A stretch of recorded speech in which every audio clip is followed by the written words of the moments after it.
ಸಮಸ್ತ ಕರ್ನಾಟಕದ ಜನತೆಗೆ ಈ ನಿಮ್ಮ ಕನ್ನಡಿಗನು ಮಾಡುವ ನಮಸ್ಕಾರಗಳು. ತಮಗೆಲ್ಲರಿಗೂ KPSC ಸ್ಟಡಿ ಗ್ರೂಪ್ ಯೂಟ್ಯೂಬ್ ಚಾನಲ್ಗೆ ಸ್ವಾಗತವನ್ನು ಕೋರುತ್ತಿದ್ದೇನೆ. ಇಂದು ನಾವು ಕಲ್ಯಾಣಿ ಚಾಲುಕ್ಯರ ಮನೆತನದ ಬಗ್ಗೆ ತಿಳಿಯೋಣ. ಅವರ ಕಲೆ ಮತ್ತು ಸಾಹಿತ್ಯ, ವಾಸ್ತುಶಿಲ್ಪ ಮತ್ತು ರಾಜರ ಆಡಳಿತವನ್ನು ಹೇಗೆ ಮಾಡಿದರು ಎಂದು ತಿಳಿಯೋಣ. ಇನ್ನು ಯಾರು ನಮ್ಮ ಚಾನಲ್ಗೆ ಸಬ್ಸ್ಕ್ರೈಬ್ ಮಾಡಿಕೊಂಡಿಲ್ಲ, ಸಬ್ಸ್ಕ್ರೈಬ್ ಮಾಡ್ಕೊಳ್ಳಿ, ಬೆಲ್ ಐಕನ್ ಮೇಲೆ ಕ್ಲಿಕ್ ಮಾಡ್ಕೊಂಡು ಹಾಗೆ ಒಂದು ಲೈಕ್ ಕೊಡಿ. ಕಲ್ಯಾಣಿ ಚಾಲುಕ್ಯರು 973ರಿಂದ 1289ರವರೆಗೆ ಆಳ್ವಿಕೆಯನ್ನು ನಡೆಸಿದರು. ರಾಷ್ಟ್ರಕೂಟರ ನಂತರ ಕರ್ನಾಟಕದ ಇತಿಹಾಸದಲ್ಲಿ ಆಡಳಿತವನ್ನು ಮಾಡಿದರು. ಆರಂಭದಲ್ಲಿ ಇವರು ರಾಷ್ಟ್ರಕೂಟರ ಸಾಮಂತರಾಗಿದ್ದರು. ನಂತರ ರಾಷ್ಟ್ರಕೂಟರ ಮಾನ್ಯಕೇಟವನ್ನು ವಶಪಡಿಸಿಕೊಂಡು ಆಡಳಿತವನ್ನು ಆರಂಭಿಸಿದರು. ಇದರ ಸ್ಥಾಪಕ ಎರಡನೇ ತೈಲಪ 973ರಿಂದ 997ರವರೆಗೆ ಇವನ ಆಳ್ವಿಕೆಯನ್ನು ನಡೆಸಿದನು. ಈತನಿಗೆ ತ್ರೈಲೋಕ್ಯ ಮಲ್ಲ ಎಂಬ ಹೆಸರಿತ್ತು. ಈತ ಆರಂಭದಲ್ಲಿ ರಾಷ್ಟ್ರಕೂಟರ ಮೂರನೇ ಕೃಷ್ಣನ ಸೇನಾನಿಯಾಗಿದ್ದನು. ಸಮಯದ ಸದುಪಯೋಗವನ್ನು ಪಡೆದುಕೊಂಡ ಇವನು ರಾಷ್ಟ್ರಕೂಟರ ಎರಡನೇ ಕರ್ಕವನ್ನು ಸೋಲಿಸಿ ಅಧಿಕಾರಕ್ಕೆ ಬಂದನು.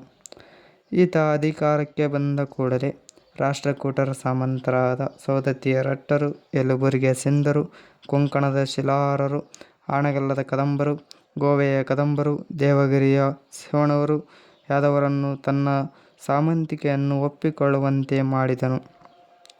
ಇದಲ್ಲದೆ ಇವನು AD 992ರಲ್ಲಿ ಚೋಳರ ಅರಸ 1ನೇ ರಾಜರಾಜನನ್ನು ಸೋಲಿಸಿ 150 ಸಾಮ್ರಾಜ್ಯಗಳನ್ನು ಪಡೆದನು. ಅದಲ್ಲದೆ ಪರಮಾರರ ಅರಸ ಮಂಜನನ್ನು ಕೊಲೆ ಮಾಡಿಸಿದನು. ಅಪ್ಪನ ನಂತರ ತನ್ನ ಮಗನಾದ ಸತ್ಯಾಶ್ರಯ ಬೇಡಂಗ ಎಂಬಾತನು ತನ್ನ ಆಳ್ವಿಕೆಯನ್ನು ಮುಂದುವರಿಸಿದನು. ಕಲ್ಯಾಣಿ ಚಾಲುಕ್ಯರಲ್ಲಿ ಈತನು ಧೀಮಂತ ನಾಯಕನಾಗಿದ್ದನು. ಈತನಿಗೆ ಇರುವ ಬೇಡಂಗ, ಅಕಲಂಕ ಚರಿತ ಎಂಬ ಬಿರುದುಗಳಿದ್ದವು. ಈತ ಚೋಳ ಅರಸ ರಾಜರಾಜನ ದಾಳಿಯನ್ನು ಹಿಮ್ಮೆಟ್ಟಿಸಿದನು. ಕನ್ನಡದ ಕವಿ ರನ್ನನಿಗೆ ಆಶ್ರಯದಾತನಾಗಿದ್ದನು. ಈತನಿಗೆ ಮಕ್ಕಳಿಲ್ಲದ ಕಾರಣ ಸಹೋದರನ ಮಗನಾದ 5ನೇ ವಿಕ್ರಮಾದಿತ್ಯನು AD 1008ರಿಂದ 1015ರವರೆಗೆ ಆಡಳಿತವನ್ನು ಮಾಡಿದನು. ಕಲ್ಯಾಣಿ ಚಾಲುಕ್ಯರಲ್ಲಿ ಸತ್ಯಾಶ್ರಯ ಬೇಡಂಗನ ನಂತರ 2ನೇ ಜಯಸಿಂಹನು ಬಂದನು. ಇವನು ತನ್ನ ಆಳ್ವಿಕೆಯನ್ನು 1015ರಿಂದ 1042ರವರೆಗೆ ವಿಸ್ತಾರ ಮಾಡಿಕೊಂಡನು. ಇವನು ಚೋಳ ಅರಸನಾದ ರಾಜೇಂದ್ರ ಮಾನ್ಯಕೇಟದ ಮೇಲೆ ದಾಳಿ ಮಾಡಿ ಅದನ್ನು ಸುಟ್ಟು ಹಾಕಿದನು. ಸಂಸ್ಕೃತದ ಕವಿ ವಾದಿರಾಜ ಇವನ ಆಸ್ಥಾನದಲ್ಲಿದ್ದನು. ನಂತರ 2ನೇ ಜಯಸಿಂಹನ ನಂತರ 1ನೇ ಸೋಮೇಶ್ವರ ಬಂದನು. ಇವನು 1043ರಿಂದ 1068ರವರೆಗೆ ತನ್ನ ಆಳ್ವಿಕೆಯನ್ನು ನಡೆಸಿದನು. ಈತನಿಗೆ ಅಹಾವ ಮಲ್ಲ, ತ್ರೈಲೋಕ್ಯ ಮಲ್ಲ ಎಂಬ ಬಿರುದುಗಳಿದ್ದವು. ಈತ AD 1054ರಲ್ಲಿ ಚೋಳ ಅರಸ ರಾಜಾಧಿರಾಜ ಮತ್ತು 1ನೇ ಸೋಮೇಶ್ವರನ ಮಧ್ಯೆ ಕೊಪ್ಪಂ ಕದನ ನಡೆಯಿತು. ರಾಜಾಧಿರಾಜನ ಕೊಲೆಯಾಯಿತು. ಈ ವಿಜಯದ ಸಂಕೇತವಾಗಿ ಅಣ್ಣಿಗೇರಿಯಲ್ಲಿ ಒಂದು ದೇವಾಲಯವನ್ನು ನಿರ್ಮಿಸಿದನು. ಈತನ ನಂತರ ಈತನ ಹಿರಿಯ ಮಗನಾದ 2ನೇ ಸೋಮೇಶ್ವರನು 1068ರಿಂದ 1070ರವರೆಗೆ ಆಡಳಿತ ಮಾಡಿದನು. ನಂತರ ಇವನ ಸಹೋದರ 6ನೇ ವಿಕ್ರಮಾದಿತ್ಯ ಅಧಿಕಾರಕ್ಕೆ ಬಂದನು. 6ನೇ ವಿಕ್ರಮಾದಿತ್ಯನು 1076ರಿಂದ 1227ರವರೆಗೆ ಈತನ ಆಳ್ವಿಕೆಯನ್ನು ಧೀಮಂತವಾಗಿ ನಡೆಸಿದನು. ಕಲ್ಯಾಣಿ ಚಾಲುಕ್ಯರ ಪ್ರಸಿದ್ಧ ಅರಸ AD 1076ರಲ್ಲಿ ಕಲ್ಯಾಣಿ ಚಾಲುಕ್ಯ ವಿಕ್ರಮಶಕೆಯನ್ನು ಆರಂಭಿಸಿದನು. ಈ ವಿಷಯ ಗದಗ ಶಾಸನದಿಂದ ತಿಳಿದು ಬರುತ್ತದೆ. ಈತನ ಸಾಧನೆಯನ್ನು ತಿಳಿಸುವ ಶಾಸನ ಲಕ್ಷ್ಮೇಶ್ವರ ಶಾಸನ.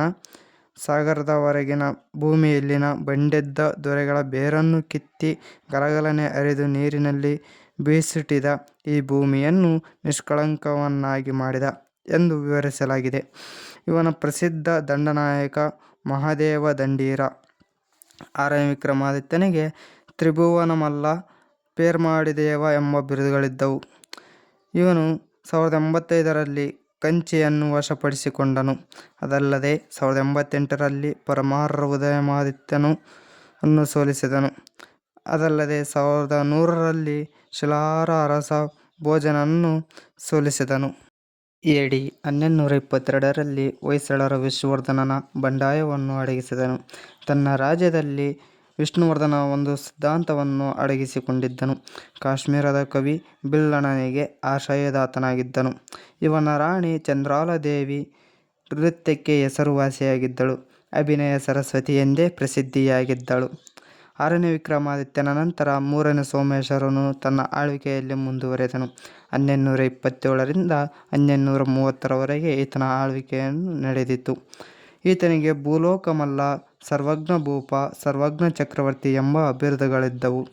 ಈತ ಸ್ವತಃ ಸಾಹಿತಿಯಾಗಿದ್ದ. ಸಂಸ್ಕೃತದಲ್ಲಿ ವಿಶ್ವಕೋಶವಾದ ಮಾನಸೋಲ್ಲಾಸ ಎಂಬ ಗ್ರಂಥವನ್ನು ಬರೆದನು.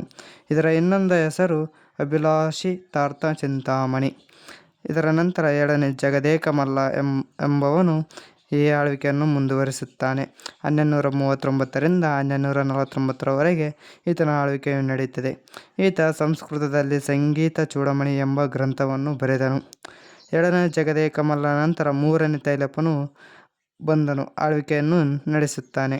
1249ರಿಂದ 1262ರವರೆಗೆ ಈತನ ಆಳ್ವಿಕೆಯು ನಡೆಯುತ್ತದೆ. ಇವನ ಆಳ್ವಿಕೆಯ ಕಾಲದಲ್ಲಿ 1257 ADಯಲ್ಲಿ ಕಲಚೂರಿಯ ಅರಸ ಬಿಜ್ಜಳ ಇವನನ್ನು ಸೋಲಿಸಿ ಕಲ್ಯಾಣವನ್ನು ವಶಪಡಿಸಿಕೊಂಡನು. ರಾಜಧಾನಿಯನ್ನಾಗಿ ಮಾಡಿಕೊಂಡು ಆಡಳಿತ ಆರಂಭಿಸಿದ. ಬಿಜ್ಜಳನ ಕಾಲದಲ್ಲಿ ಪ್ರಸಿದ್ಧಿಗೆ ಬಂದ ಮಂತ್ರಿ ಬಸವಣ್ಣ. 3ನೇ ತೈಲಪನ ನಂತರ 4ನೇ ಸೋಮೇಶ್ವರನು 1283ರಿಂದ 1286ರವರೆಗೆ ನಡೆಸಿದನು. ಇವನ ಕೊನೆಯ ಆಳ್ವಿಕೆಯಾಗಿತ್ತು. ಕಲ್ಯಾಣಿ ಚಾಲುಕ್ಯರ ಕೊನೆಯ ದೊರೆ ಕಲಚೂರಿಯರಿಂದ ರಾಜ್ಯವನ್ನು ಪಡೆದು ಪುನಃ ಆಡಳಿತವನ್ನು ಆರಂಭಿಸಿದರು. ಹೊಯ್ಸಳರು, ಸವಣೂರರು ಬೆಳವಣಿಗೆಯಿಂದಾಗಿ ಅಸ್ತಿತ್ವವನ್ನು ಕಳೆದುಕೊಂಡರು. ಚಾಲುಕ್ಯರ ಆಡಳಿತ, ಕಲೆ ಮತ್ತು ವಾಸ್ತುಶಿಲ್ಪ ಮತ್ತು ಸಾಹಿತ್ಯ, ಅದರ ವಿಶೇಷತೆಗಳನ್ನು ತಿಳಿಯೋಣ. ಚಾಲುಕ್ಯರ ಆಡಳಿತವನ್ನು ರಾಜ್ಯವನ್ನು ತಮ್ಮ ಪ್ರಾಂತ್ಯ, ನಾಡು, ಕಂಪನ, ಗ್ರಾಮ ಎಂದು ವಿಂಗಡಿಸಲಾಗಿತ್ತು. ಭೂಕಂದಾಯ ರಾಜ್ಯದ ಮುಖ್ಯ ಆದಾಯವಾಗಿತ್ತು. ಗದ್ಯಾಣ, ಹಣ ಎಂಬ ನಾಣ್ಯಗಳು ಚಲಾವಣೆಯಲ್ಲಿದ್ದವು. ಗದಗ ಬಳಿಯ ಲಕ್ಕುಂಡಿ ಮತ್ತು ಸೂಳಿ ಇವರ ಕಾಲದ ಟಂಕಶಾಲೆಗಳಾಗಿದ್ದವು. ಗದಗ, ಬಳ್ಳಿಗಾವೆ, ಕೋಳಿವಾಡ, ಡಂಬರ ಇವರ ಕಾಲದ ಬೌದ್ಧರ ಕೇಂದ್ರಗಳಾಗಿದ್ದವು. ಗದಗ, ಇಟಗಿ, ನಾಗಾವಿ, ಹುಮ್ಮಚ್ಚಿಗಿ ಇವರ ಕಾಲದ ಪ್ರಮುಖ ಶಿಕ್ಷಣದ ಕೇಂದ್ರಗಳಾಗಿದ್ದವು. ಮಠಗಳು, ಅಗ್ರಹಾರಗಳು, ದೇವಾಲಯಗಳಲ್ಲಿ ಶಿಕ್ಷಣ ನಡೆಯುತ್ತಿತ್ತು. ಇವರ ವೈದಿಕ ಧರ್ಮದ ಅನುಯಾಯಿಗಳಾಗಿದ್ದವು. ಈಗ ಕಲೆ ಮತ್ತು ವಾಸ್ತುಶಿಲ್ಪ. ಇವರ ಕಾಲದಲ್ಲಿ ಬಾದಾಮಿ ಚಾಲುಕ್ಯರ ಶೈಲಿ, ದ್ರಾವಿಡ ಶೈಲಿ ಮಿಶ್ರಣದಲ್ಲಿ ದೇವಾಲಯಗಳನ್ನು ನಿರ್ಮಿಸಿದರು. ಇವರ ಕಾಲದ 100 ದೇವಾಲಯಗಳನ್ನು ಕಾಣುತ್ತೇವೆ. ಲಕ್ಕುಂಡಿ ಕಾಶಿವಿದ್ಯೇಶ್ವರ ದೇವಾಲಯ, ಗದಗ ತ್ರಿಕೋಟೇಶ್ವರ ದೇವಾಲಯ, ಡಂಬಳ ದೊಡ್ಡ ಬಸಪ್ಪ ದೇವಾಲಯ, ಕುರುವತ್ತಿ ಮಲ್ಲಿಕಾರ್ಜುನ ದೇವಾಲಯ, ಚೌಡಯ್ಯ ದಾಸಾಪುರ ಮುಕ್ತೇಶ್ವರ ದೇವಾಲಯ, ಇಟಗಿ ಮಹಾದೇವ ದೇವಾಲಯ. ಈ ದೇವಾಲಯವನ್ನು 6ನೇ ವಿಕ್ರಮಾದಿತ್ಯನ ಸೇನಾಧಿಪತಿ ಮಹಾದೇವ ದಂಡೀರ ನಿರ್ಮಿಸಿದ. ಇದನ್ನು ದೇವಾಲಯಗಳ ಚಕ್ರವರ್ತಿ ಎಂದು ಕರೆಯುತ್ತಾರೆ. ನಂತರ ಸಾಹಿತ್ಯದ ಬಗ್ಗೆ ಹೇಳುವುದಾದರೆ, ಚಂದ್ರರಾಜ ಮದನತಿಲಕವನ್ನು ಗ್ರಂಥವನ್ನು ಬರೆದನು. ಕೀರ್ತಿವರ್ಮ ಗೋವೈದ್ಯವನ್ನು ಬರೆದನು. ವಿಜ್ಞಾನೇಶ್ವರ ಮಿತಾಕ್ಷರ ನ್ಯಾಯ ಗ್ರಂಥವನ್ನು ಬರೆದನು. ಬಿಲ್ಲಣ ವಿಕ್ರಮಾಂಕ ದೇವಚರಿತ, ಚೋರಂಪಂಚಸ್ಮಿಕ, ಕರ್ಣಸುಂದರಿ ಎಂದು ಬರೆದನು. ದುರ್ಗಸಿಂಹ ಪಂಚತಂತ್ರವನ್ನು ಬರೆದನು. ರನ್ನ ಗದಯುದ್ಧವನ್ನು ಬರೆದನು. ವಾದಿರಾಜ ಯಶೋಧರ ಚರಿತವನ್ನು ಬರೆದನು. 2ನೇ ಚಾವುಂಡರಾಯ ಲೋಕೋಪಚಾರವನ್ನು ಮಾಡಿದನು. ವಿಶೇಷತೆಗಳು ಏನೆಂದರೆ, ಕಲ್ಯಾಣಿ ಚಾಲುಕ್ಯರ ರಾಜ್ಯ ಲಾಂಛನ ವರಹ ಬಲಮುಖವಾಗಿತ್ತು. ಧನ್ಯವಾದಗಳು.